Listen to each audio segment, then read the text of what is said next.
Hey folks, Josh Penny-Levy here with Real Change Financial. We're starting a new series. This is going to be part one of learning from mistakes. Well, more specifically, learning from my mistakes. And frankly, learning from my biggest financial mistakes. Hopefully I did it and you don't have to. As my first career was in the US Navy.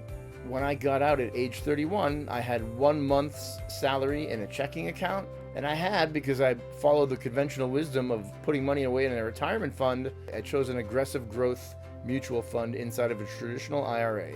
Thought I was doing the right thing. Put money away, consuming a lot, but saving a good amount. And by the time I got out of the Navy, I had about $75,000 in this fund. Problem one with putting money there is the system of deferred taxes. See any of our recent videos on the national debt crossing 36 trillion.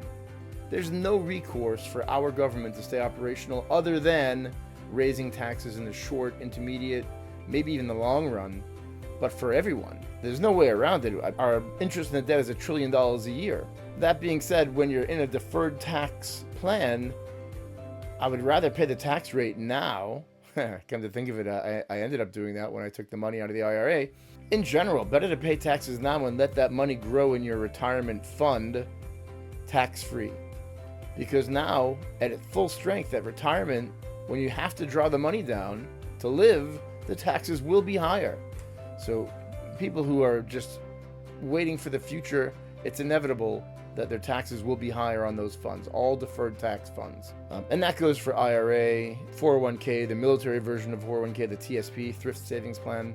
All these deferred taxes, it's a Band-Aid on a deep laceration. I mean, better to cauterize it than put a Band-Aid on it and pretend it's solving for something, but it's a problem that comes from the government and a solution, ham-handed solution that comes from the government. Problem is, it's a conventional wisdom and everybody's doing it. That's what people are taught. Congratulations on your first job. Here's your 401k you can buy into. The second problem with this IRA and the other funds that we mentioned are penalties. The problem is penalties, that the government will disincentivize you from taking money out before the age of 59 and a half. Why? Well, the government knows that the longer your money stays in, the more taxes they will reap from that money when it's withdrawn. Back to the story, here I was, age 31. Instead of going into the civilian job market, I took a break and ran off to Israel to study for 2 years. My tuition, room, board, that was all paid out of pocket.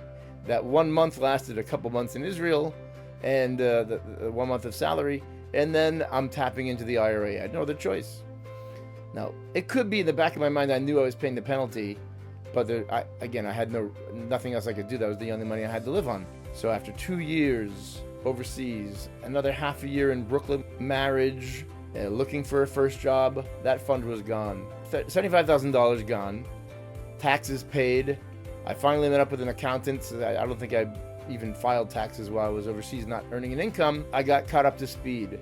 And he said, oh, by the way, here's what you are going to pay in the taxes, and here's the penalty that you owe the government, $7,500, 10% for that lack of planning. Now you might say the problem was really, hey Levy, you put all your eggs in one basket. There are baskets where you can put all your eggs. The infinite banking concept is such a place. It's an account where your capital is riding on the chassis of a high cash value whole life insurance policy. See Nelson Nash's book, Becoming Your Own Banker. Learn about why that is the premier financial vehicle to do this, because your money can do 3 things for you at the same time. See our other videos, please, on how you can earn dividends, how you can tap into your money while still earning interest on it, and of course the large death benefit associated with life insurance to protect your family and flow back into your family's banking system. It is becoming your own banker. It's becoming, again, because you're not going to do it all at once, even in a lifetime, but the next generation and subsequent generations planning the same way will have just a bigger and bigger pot to fund their lives with and their financial futures. I hope we can learn from my financial mistakes. I hope anyone who's in a situation can quickly realize, stop digging. Anyone who's thinking about this can plan better and not make the same mistakes. To talk to one of our agents about designing your own IBC life insurance policy, see our links in the description below. If you've enjoyed this video, please like and subscribe, and keep an eye out for mistakes numbers 2 and 3. I made them, so you don't have to make them too. Have a great day.